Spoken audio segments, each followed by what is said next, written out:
주님의 모여 온전히 담았으니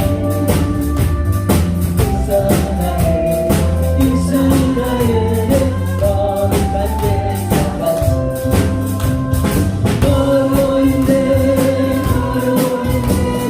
기약시서 모여 기뻐 노래 부르며 영원히 가시겠네.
수 안에서 우리 찬양하네 하나님의 영광 하늘에서 할렐루야 수 안에서 우리 찬양하네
할렐루야. 모든 영광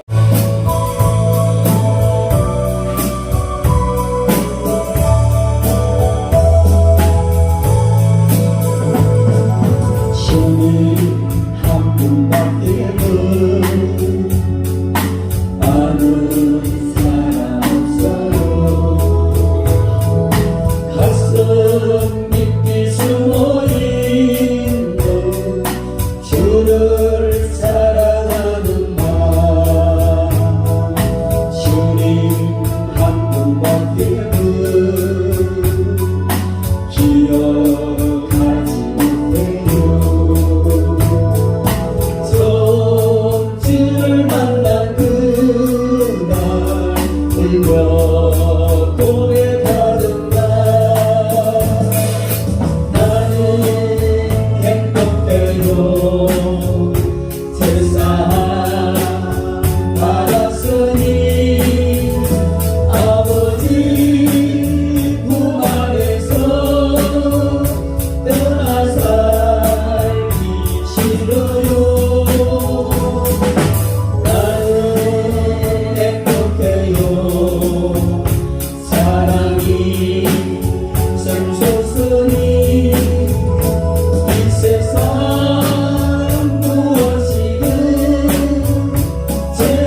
한 분밖에는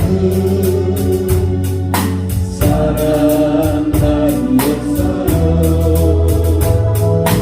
작은 가슴 뜨거운데 주님 비가 흘러요. 주님 한 분밖에는 약속함이 없어요. 나를 믿고 가는 자 반석 위에 서리라. 나는 행복해요. 세상 받았으니 아버지 품 안에서 떠나 살기 싫어요. 나는 행복해요. 사랑이 선쳤으니 이 세상 무엇이든 세우고 나가요.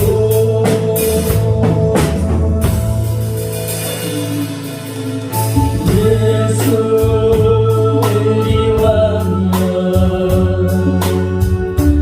이곳에 오소서. 자로 지어 임하소.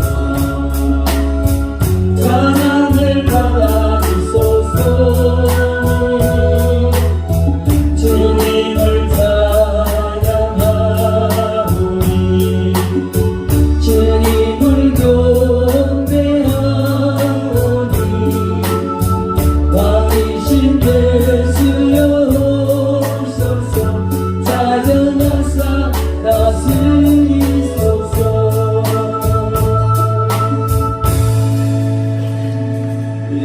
지금의 형편과 처지가 어떠든지 우리 모두는 정말 행복한 사람입니다. 행복한 사람인데 왜 행복하냐?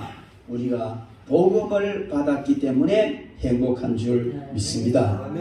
여러분, 오늘 이 본문 말씀은 한마디로 말해서 복음에 대해서 이야기를 하고 있는데 신학적으로는 이신칭이라 이렇게 말하고 있습니다. 이신칭이라는 것은 믿음으로 의롭다함을 받았다 그런 뜻이에요.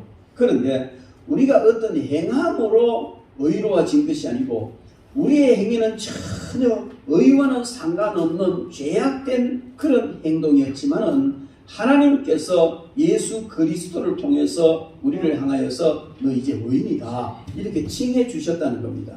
왜 그러느냐면은 그것은 예수님께서 우리를 대신해서 십자가에 못 박혀 죽으심으로 우리의 죄값을 다 치르고 우리의 죄를 용서해 주셔서 우리가 죄가 없는 의인이 되었기 때문에 하나님께서 우리를 향하여 의인이다 이렇게 해 주신 겁니다.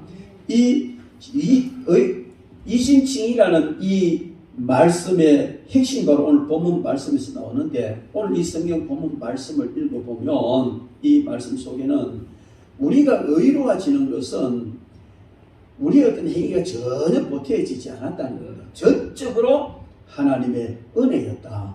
예수 그리스도의 사랑이었다 하는 것을 말씀해 줍니다. 이것을 우리가 다른 말로 표현하면 무엇이라고 표현하느냐면 복음이라 이렇게 표현을 합니다. 복음이 뭡니까 여러분? 영어로 말하면 굿뉴스다. 좋은 소식이다. 복된 소식이다. 이런 의미지요. 그런데 굿뉴스인데 어떤 뉴스냐? 예를 들어서 이북이 망해가지고 삭삭 비려가지고 남북 통일이 되어버렸다. 아주 굿뉴스죠. 그죠? 좋은 복된 소식입니다. 네. 그런 엄청난 소식, 복된 소식인데 그런 것보다도 훨씬 더 뛰어넘는 복된 좋은 굿뉴스, 좋은 소식 그게 뭡니까? 바로 저와 여러분들의 죄가 용서됐다는 거예요. 예수 그리스도로 말미암아서 우리의 죄가 사하여졌다. 이 귀한 소식 바로 이것이 가장 귀한 복된 소식입니다. 그런데 여러분 그 죄가 사함받는데 그게 어떻게 됐단 말이냐? 그게 나하고 무슨 상관이냐? 근데 여기에 대해서 우리가 깊이 생각을 해봐야 되는 겁니다. 복음이 소식으로만 그치면은 안 되는 겁니다.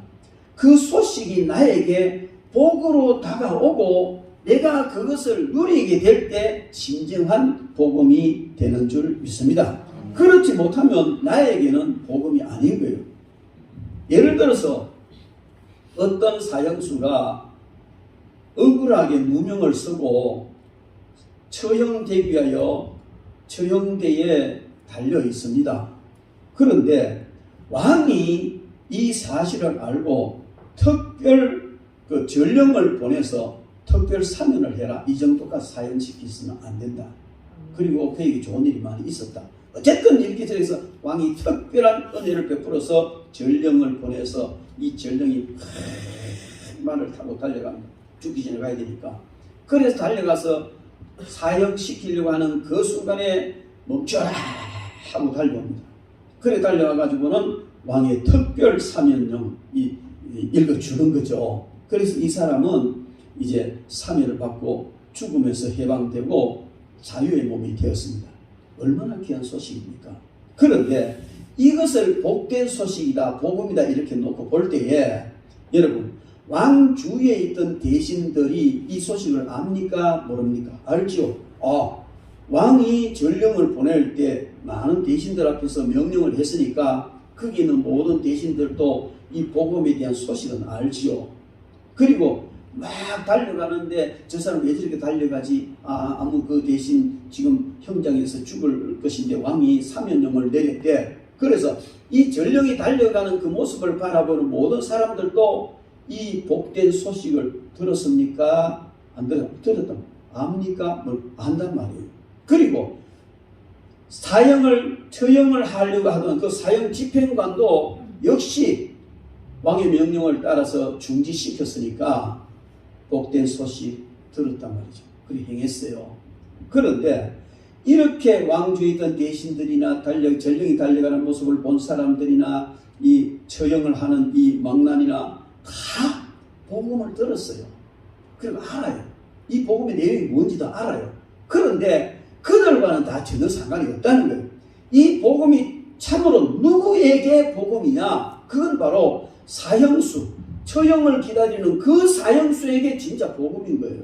여러분, 그들이 다 함께 기뻐했고 즐거워했으리라 믿습니다. 그런데 그들은 다 그 복음이 자기와는 상관이 없었던 겁니다. 참으로 복된 복음은 바로 이 사형수에게만 참된 복음이었다는 것입니다.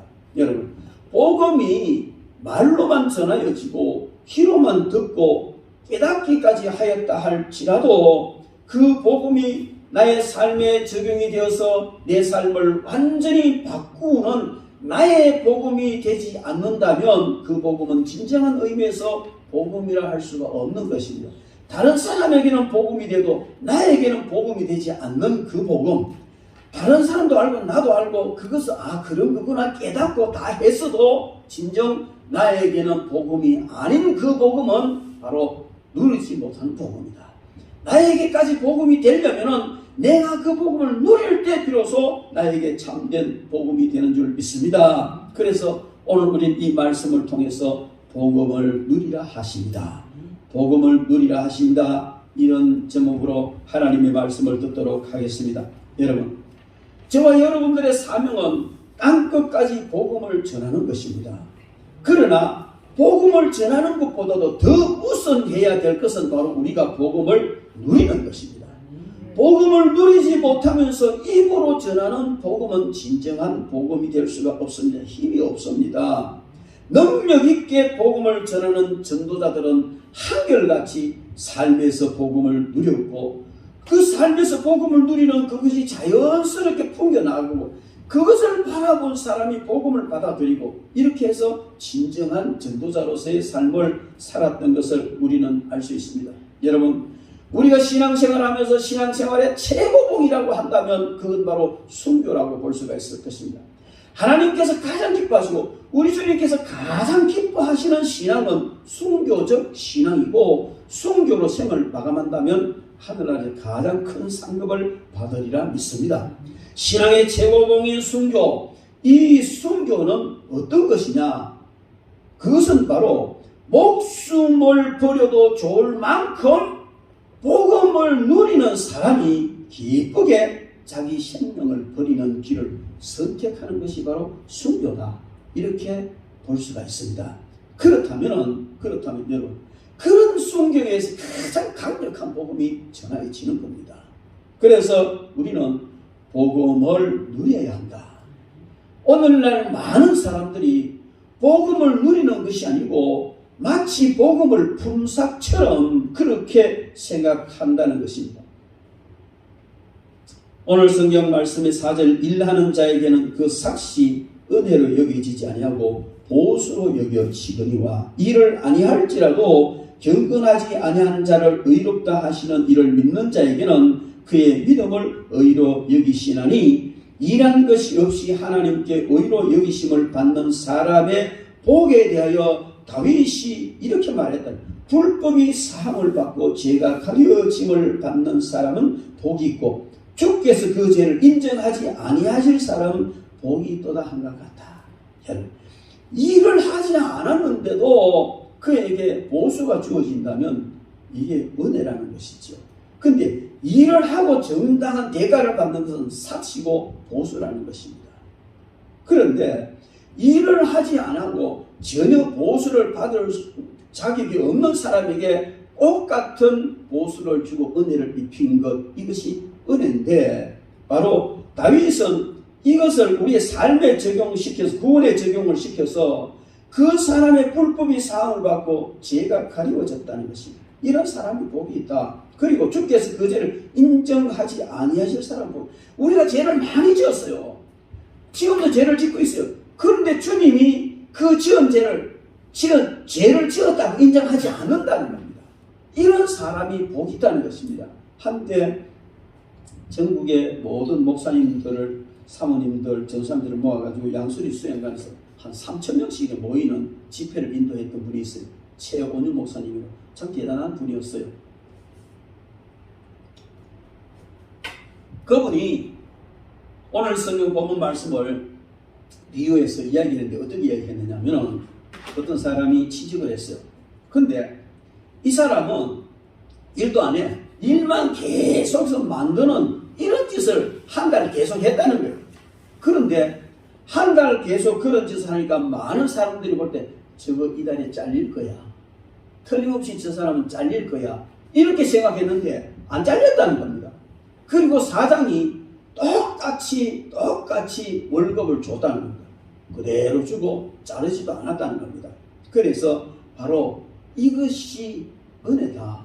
이것이 복음이다. 오늘 본문 말씀에서 이야기하는 것이 바로 그런 것이다. 이렇게 이야기를 하고 있습니다. 여러분, 은혜를 받은 사람은 이 은혜, 즉 구원을 품삯처럼 여겨서는 안 된다는 겁니다. 바로 복음은 은혜인 것입니다.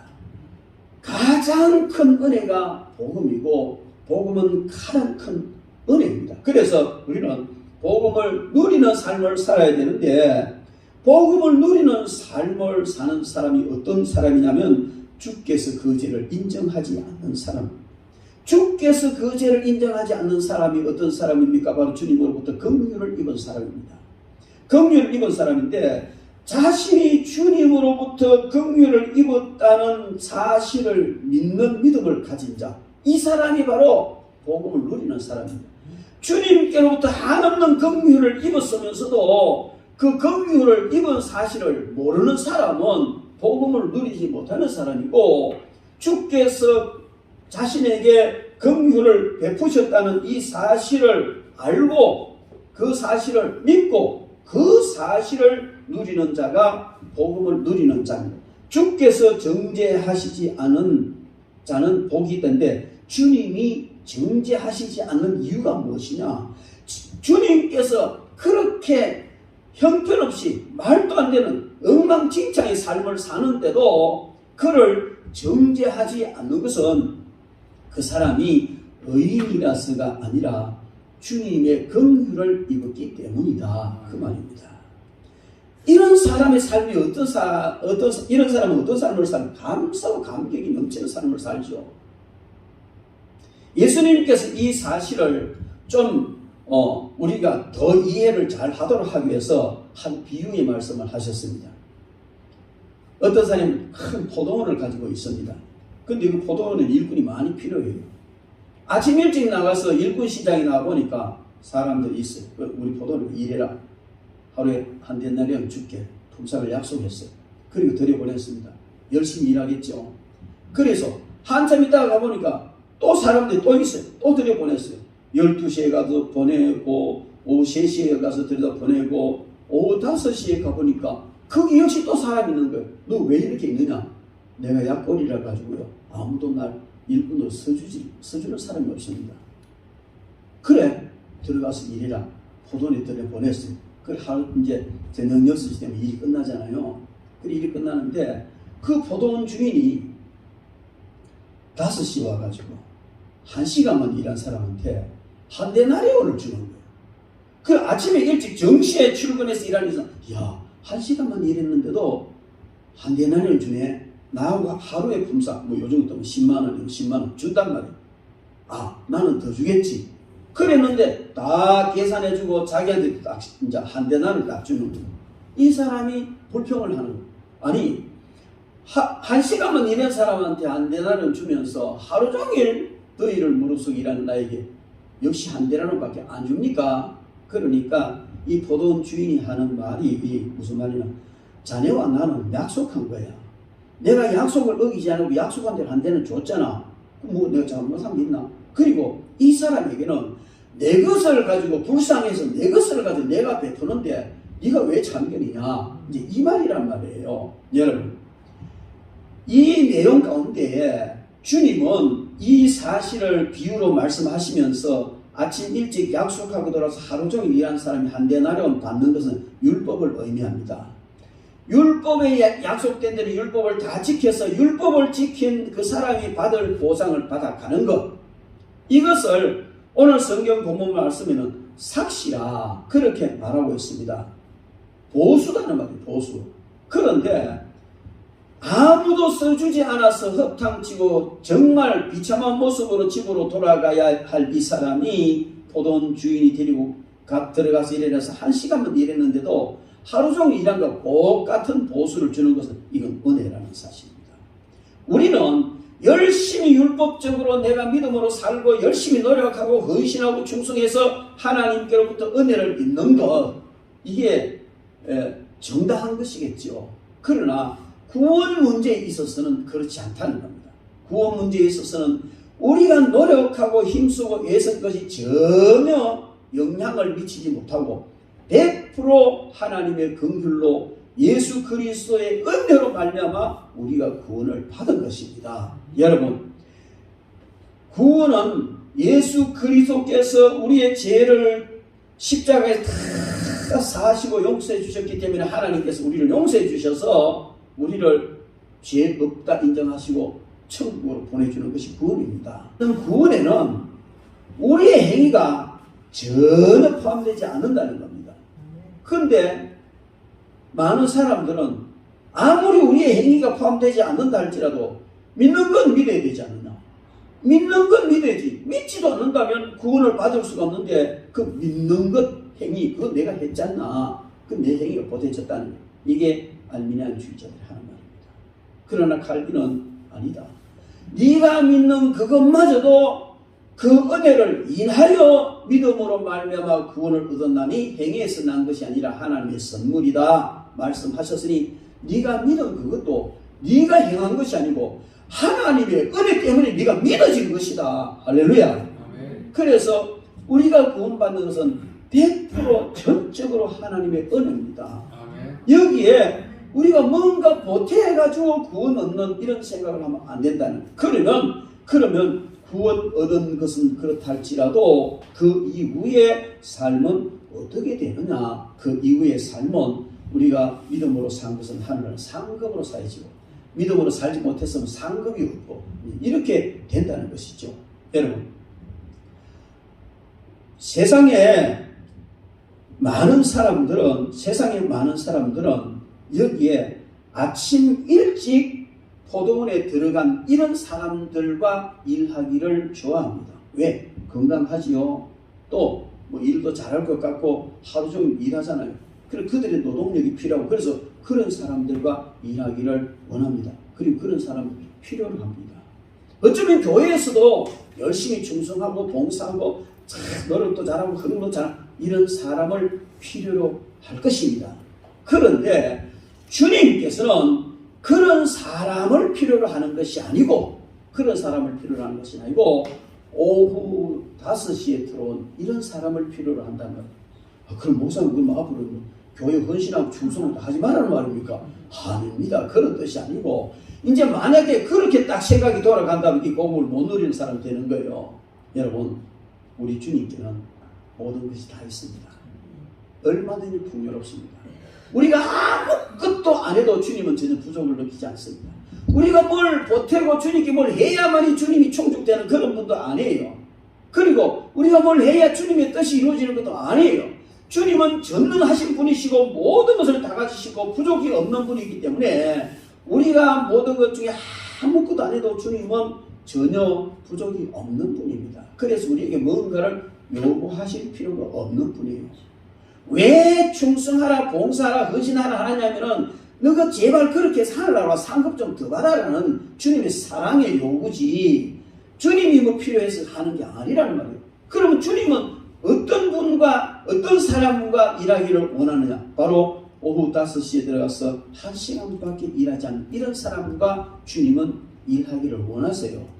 그것은 뭘 말하냐면 주님은 모든 것을 다 가지고 계시고 부족이 없기 때문에 어떤 사람이나 누구의 도움이나 뭔가 보충을 통해서 이루어야 할 그런 필요가 전혀 없는 분이고, 단지 주님께 필요한 사람은요, 율법주의자들, 율법을 따라 사는 사람들을 원하는 것이 아니고 복음 안에서 주님의 은혜를 사모하고 주님 주신 은혜에 감사하고 이렇게 사는 사람을 주님이 원하시는 겁니다. 인간의 제일 되는 목적이 무엇입니까? 영원토록 하나님을 사랑하고 하나님을 즐거워하는 것. 그렇다면 주님에게 일 열심히 하는 사람 필요하겠어요? 하겠지요.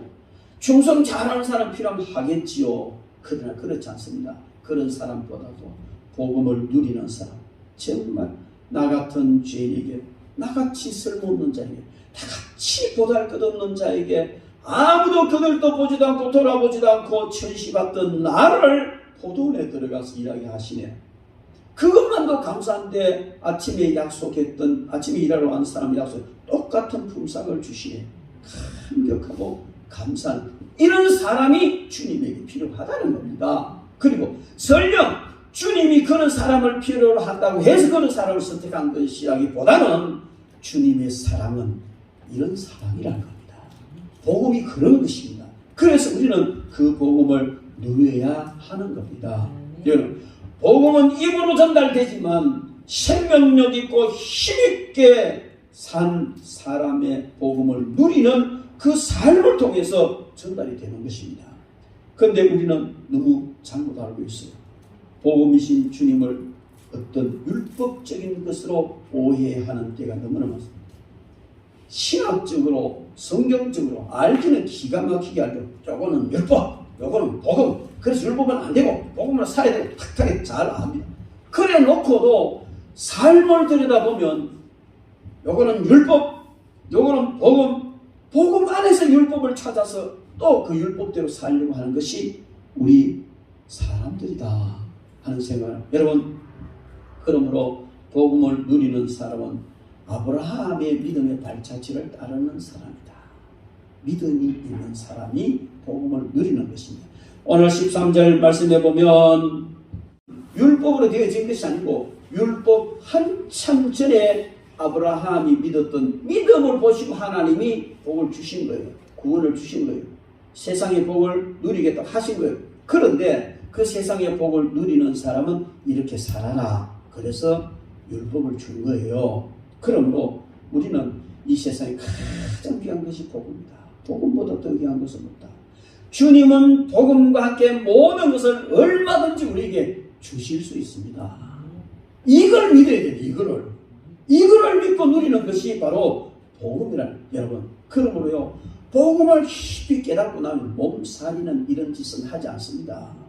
잔머리 굴리는 일도 안 해요. 게으름도 안 피워요.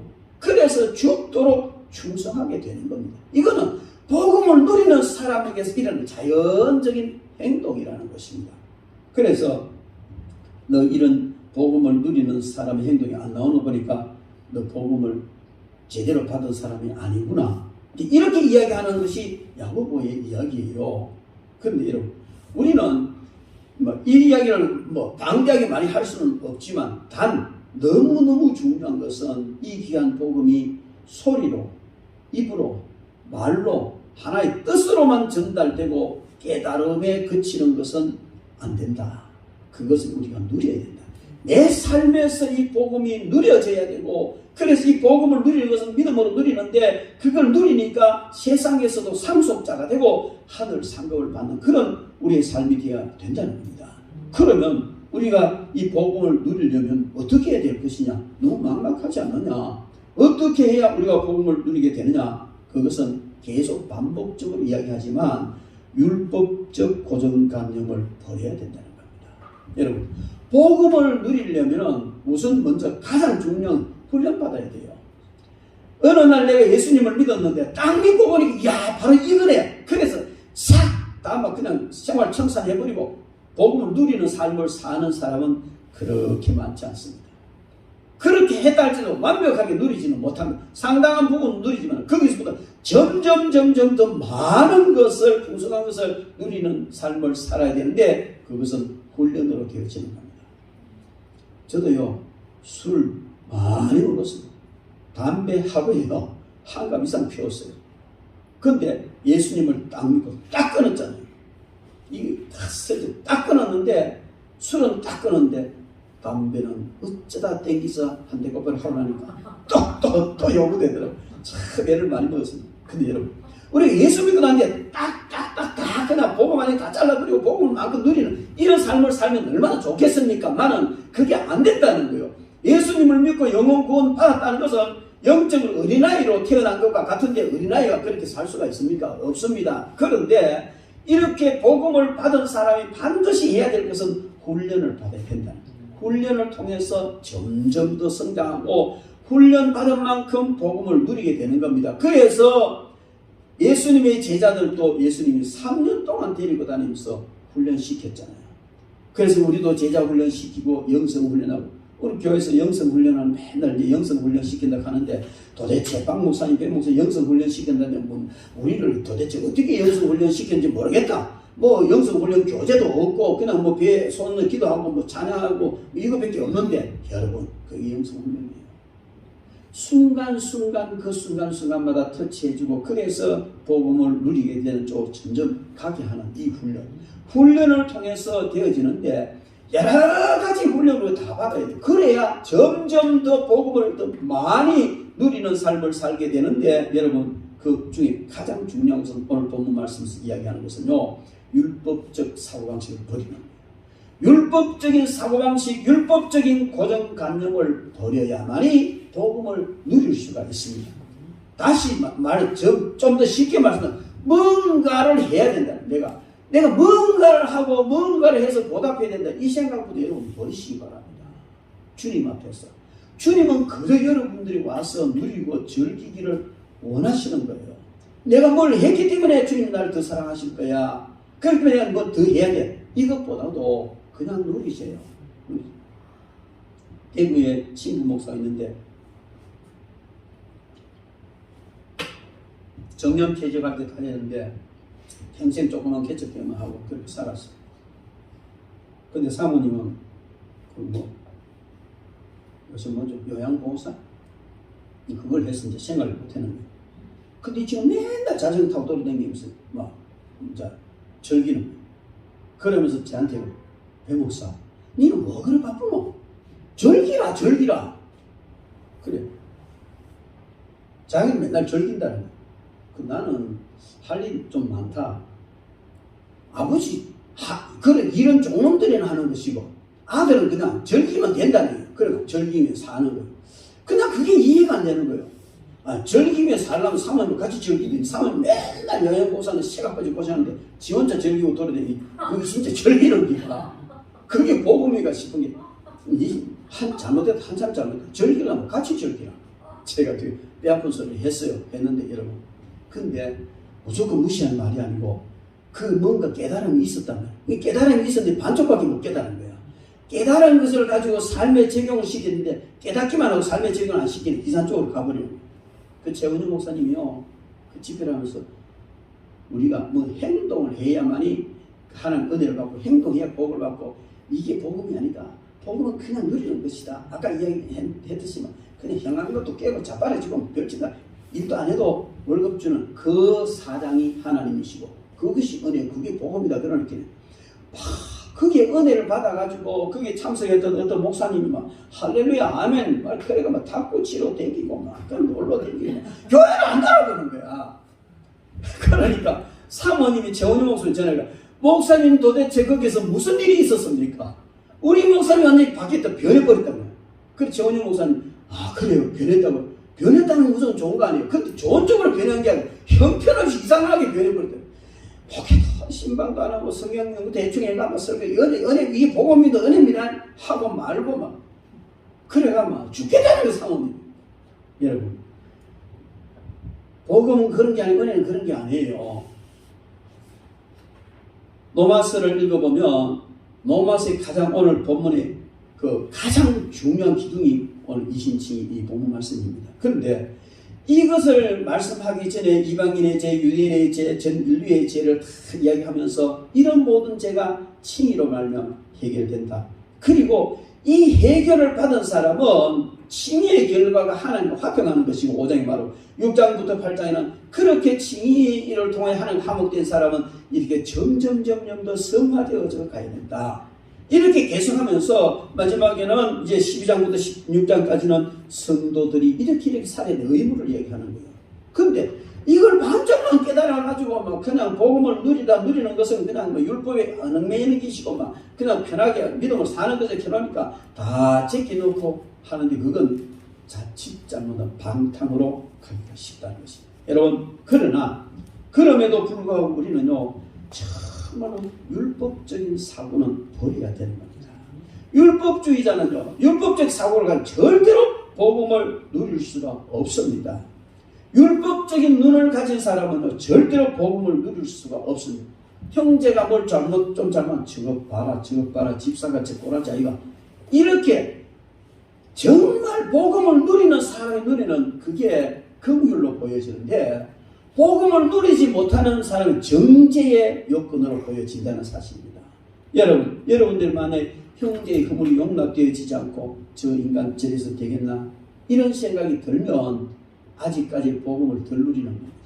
그래서 남들이 어떻게 하든 진정 복음을 누리는 사람은 형제의 실수나 허물이 보여져도 오히려 불쌍한 마음이 들고 기도해 줄 마음이 들고 그를 품어줄 이런 마음이 드는 사람이 바로 복음을 누리는 사람입니다. 여러분 그리고요 그래도 계속 그런 짓만 하잖아요. 그게 보여질 때에 그것을 붙들어 안고 그것을 내가 내 속에 저 인간은 안 되겠네 저러면 안 되는데 이런 마음이 드는 이 마음이 들지 않도록 긍휼의 마음이 생기도록 해달라고 주님 앞에 엎드려 기도하고 이 마음을 사쿠나로 몸부림치는 그것이 복음을 누리는 거예요. 쉽게 정죄해버리고 여겨버리는 건 율법주의적인 그런 삶이고 그런 사람은 절대로 복음을 누릴 수가 없습니다. 여러분 예수님은요 너무나 악하고 추악한 저와 여러분들의 죄를 다 용서해 주셨습니다. 이해하는 정도도 아니고요 다 용서하시고 용서하기 위해서 당신의 그 귀한 목숨을 십자가에 버리고 우리 죄를 해결해 주셨어요. 이만큼 해줬으면 네 잘해야 된다 알겠지? 이거 알아라 똑바로 해라. 요거는 율법주의로 가는 거예요. 그런데 주님은요 그렇게 해주셨는데도 우리가 그런 큰 은총을 입었는데도 여전히 죄 아래에 거하고 죄를 짓고 복음을 누려가지고 율법주의자가 돼서 형제를 정죄하고 이렇게 하잖아요. 그런 모습을 보는 주님의 마음이 얼마나 아프겠어요. 얼마나 아프겠어요. 그런데 그런 모습을 보시는 주님께서 그 모든 마음을 다 그냥 정리하시고 여전히 우리에게 사랑으로 다가오시잖아요. 용서로 다가오고 긍휼로 다가오고 은총을 베푸시는 모습으로 우리에게 다가오시는 그 주님의 사랑은 한이 없는 것. 이게 바로 복음의 실체인 주님의 모습이고 그것이 바로 복음을 실천하시는 주님의 모습이고 그 복음을 주님의 그 복음을 누리는 사람은 그런 주님을 닮아가는 삶이어야 된다는 겁니다. 이런 훈련을 하는 것이 바로 복음을 누리기 위한 훈련인 줄로 믿습니다. 여러분, 그리고 우리는요 이 불안에서 해방받는 훈련을 해야 돼요. 뭔가 내가 좀 잘못하면 불안하기 시작합니다. 아, 주님이 나를 벌 주실 거야. 주님이 나를 복을 안 주실 거야. 이래서 점점 불안해지고 내 기도도 안 들어주실 거야. 왜? 내가 잘못했으니까. 이런 점점 불안을 가진 이런 데서 아니야. 주님은 복음이고 주님은 사랑이시다 하고 믿어버리고 나가는 거예요. 어떤 의미에서 뻔뻔하게 주님을 나가는 거예요. 뻔뻔하게 나간다면 표현이 이상해집니다. 감사하면서 그래도 감사하며 주님 품 안으로 들어가는 것이 바로 복음을 누리는 훈련입니다. 그리고요 우리는요 양심의 정죄에서 해방받는 그런 노력을 해야 바로 복음을 누릴 수가 있습니다. 우리는 사탄이 우리 양심을 통해서 계속 정죄합니다. 이 양심을 그래서 계속 우리 양심에 고발을 하고 고소를 하고 정죄를 하고 네가 그래 해놓고 그게 니인데 그래도 복음을 누린다고 태금소리를 막 이렇게 한다. 그러나 그럴 때마다 우리는 다시 그 양심의 모든 정죄를 다 물리쳐야 되는 겁니다. 나중에 가면요 로마서 8장 가면요 그 이야기예요. 얼마든지 우리는 그런 양심 소리를 자유롭게 하고 얼마든지 복음을 누릴 수 있다고 말하는, 그리고 경우와 상식에 맞지 않아도 복음을 누리는 훈련을 해야 됩니다. 많은 사람들이요 예수 믿는 사람이 그건 상식적으로 털려놓고 있어. 그런 경우는 없는 거야. 그래서 경우와 상식이 복음보다도 훨씬 강한 힘을 드러내고 복음을 누려야 되는데 경우와 상식이라는 장벽이 딱 막혀가지고 근데 내가 어떻게 복음을 누려? 못 누리는 거예요. 여러분 그거 아닙니다. 경우와 상식이 복음보다 위에 있지도 않고 그 힘이 더 크지도 않습니다. 복음 안에 들어오면 양심도 경우도 상식도 다 작아져버리고 사라져버리고 오직 예수 그리스도의 복음만이 강력한 힘을 내는 줄 믿습니다. 이걸 누리시기 바랍니다. 그리고 더 중요한 것은 구원의 확신을 가지는 훈련을 해. 우리 이미 구원받았습니다. 그렇다면 구원받았다는 확신, 이것을 늘 가져야 돼. 구원의 확신이 있으면요 사제의 은총이 강하게 밀려옵니다. 그런데 구원의 확신이 없으면 사제 은총이 밀려오지 않아요. 구원의 확신이 없으면 쉽게 남을 정죄합니다. 그러나 내가 구원의 확신을 가졌으면 내가 이런 상태 구원받았는데 남을 쉽게 정죄하지 않습니다. 그래서 율법적인 삶에서 복음적인 삶으로 율법 아래 있는 것이 아니라 복음을 누리는 삶을 사는 줄 믿습니다. 그리고 하나님께서 이를 이루실 줄 믿는 믿음, 즉 하나님의 언약을 믿는 이 믿음이 있어야 되는데 그것이 바로 아브라함의 믿음인 것입니다. 여러분 이것은 바로 하나님을 의탁하는, 의뢰하는 거예요. 많은 사람들이 하나님 앞에 기도하는 것을 알라딘의 마술용 램프나 도깨비 방망처럼 해주십시오 뚝딱 하면 뚝딱 이루어질지어다 문질러면 딱 이루어지고 이런 착각을 한단 말이에요. 기도는 그런 게 아니에요.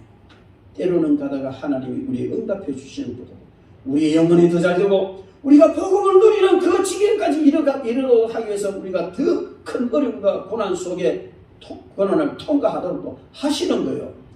그러나 모든 것이 합력하여 선을 이루게 하시는 분이 하나님이신데 그러므로 우리는요 하나님께서 반드시 이를 이루시고 하나님 나를 사랑하신다는 이건 확실히 믿고 의탁해야 됩니다. 무슨 일이 있어도 하나님의 사랑을 의지해야 됩니다. 저는요 정말 삶을 포기하고 싶었어요. 약 사다 놓고 먹고 죽으려고 자살 시도까지 했던 사람 먹지는 않았지만 그 순간에 하나님 막아주셨는데요. 그런 엄청난 고통의 자리에, 영적으로 고통의 자리에 내려갔는데 거기서 나를 회복시킨 것은요, 내 기도문 중에 한마디 이 말이었어요. 주님, 그래도 저는 주님을 사랑합니다. 내 처지가 이렇고 내 형편이 이렇고 정말 죽어야 되겠다 싶은 이런 상황 속이지만 그래도 저는 주님을 사랑합니다. 이 고백을 했는데요, 눈물이 그냥 쏟아지고 주님의 한없는 사랑이 입혀지는데 감당할 수 없는 사랑을 입었어요.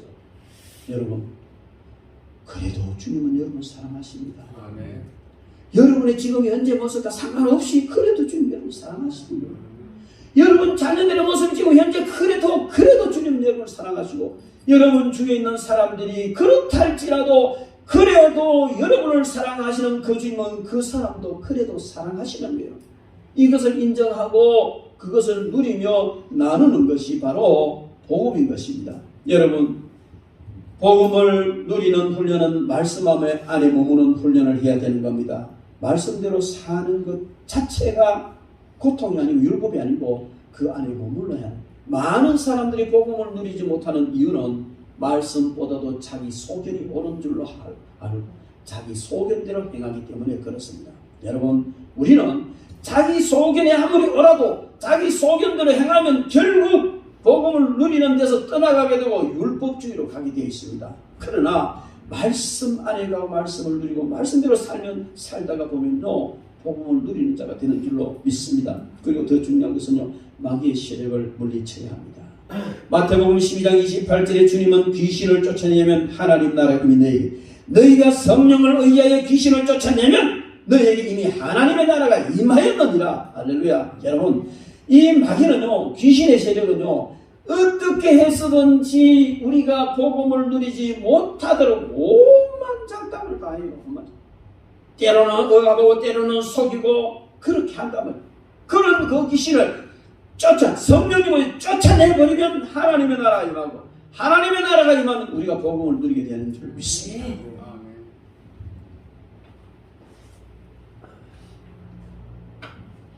너무 경제적으로 어려운 사람 이렇게 보면요, 가난의 귀신이 눌려있어요.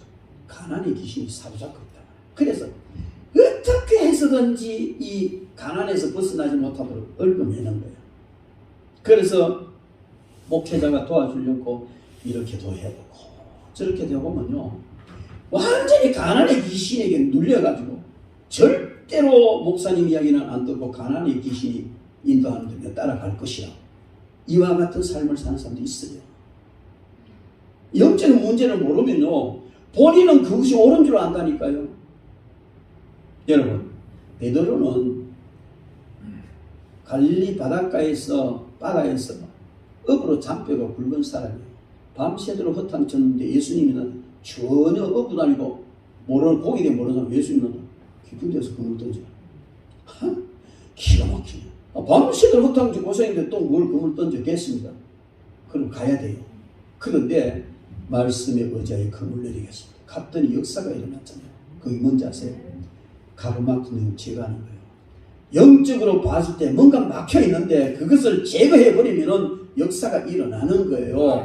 그래서 우리는요, 이런 여러 가지 모양으로 나타나는 가난의 마귀 명하에 물리쳐야 돼요. 명해서 물리쳐야 돼요. 속지 말아야 됩니다.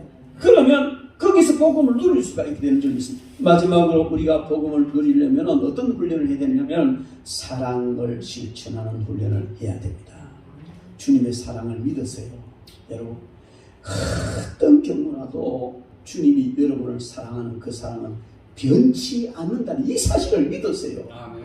이걸 믿어야 거기서 또 복음을 누리기 시작. 이거 없어져 버리면요, 그날부터 당장 율법주의자가 되어지고요, 뭔가 좀 노력해서 주님의 사랑을 얻어볼까나 하고 율법적으로 몸부림을 치다 보면 결국 복음을 누리는 것이 아니고 율법에 얽매이는 삶을 살게 되는 줄 믿습니다. 주님의 사랑을 믿으시고 주님의 사랑을 계속 받아 누리시고 이것을 좀 나누어야 됩니다. 주님의 사랑을 나눌 때 역사가 일어나는 겁니다. 여러분, 이와 같이 그냥 9가지는 제가 말씀드렸는데 복음을 누리는 훈련을 하십시오. 이래야 된다 이래야 된다 말씀을 드렸는데 다 잊어붙죠. 뭐 의아랄지 괜찮습니다. 그런데 이거 잘못 들으면요, 그러니까 복음을 누리려면 이렇게 이런 걸 해야 되네.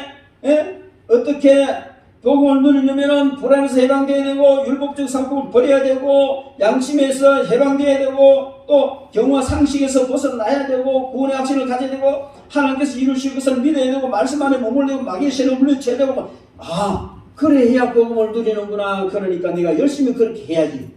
또 뭐예요? 또 율법주의로 돌아가는 거예요. 그래서 이것을 하기 위해서 우리가 절대적으로 필요한 것은 뭐냐면 바로 성령님을 의지하는 겁니다. 결국 바울 사도는 이렇게 쭉 나가다가 8장에 가서 성령의 생명의 성령의 법이 나를 해방시켰다. 그렇게 이야기를 하는 거예요. 여러분 그렇습니다. 내가 뭔가 하려고 애를 쓰는 것보다도 성령님 인도하시는 대로 한 걸음 따라가면 거기서 저절로 모든 것이 다 이루어지는 거예요. 저절로 복음이 누려지게 되는 거예요. 그래서 여러분 성령님은 복음을 전하시는 분이고 복음을 누리게 하시는 분이고 복음 자체이기도 하십니다. 그래서 우리는요 철저히 성령님의 인도를 받아야 됩니다. 받으시기 바랍니다. 우리가 신앙생활하면서 가장 두려워해야 될 것은 바로 복음을 누리는 자리에서 떠나가는 겁니다. 그 자리에 머물지 못하는 겁니다. 가장 경계해야 될 일도 복음을 누리는 자리에서 떠나서 율법의 자리로 옮겨가는 것, 가장 경계해야 될 일인 것입니다. 여러분 우리는요 무슨 일이 있을지라도 복음을 누리는 자리에 머물러야 합니다. 여러분들이 살아가다가 문제가 있고 갈등이 생기고 또 여러 가지 이런 어떤 양심의 가책이 생긴다든지 여러 가지 이런 문제가 생기잖아요. 복음을 누리지 못하는 이런 문제가 생기잖아요. 그 문제를 붙들고 어디 가야 됩니까? 복음을 누리는 자리로 가야 돼요. 주님, 내가 이렇습니다. 주님한테 나왔습니다.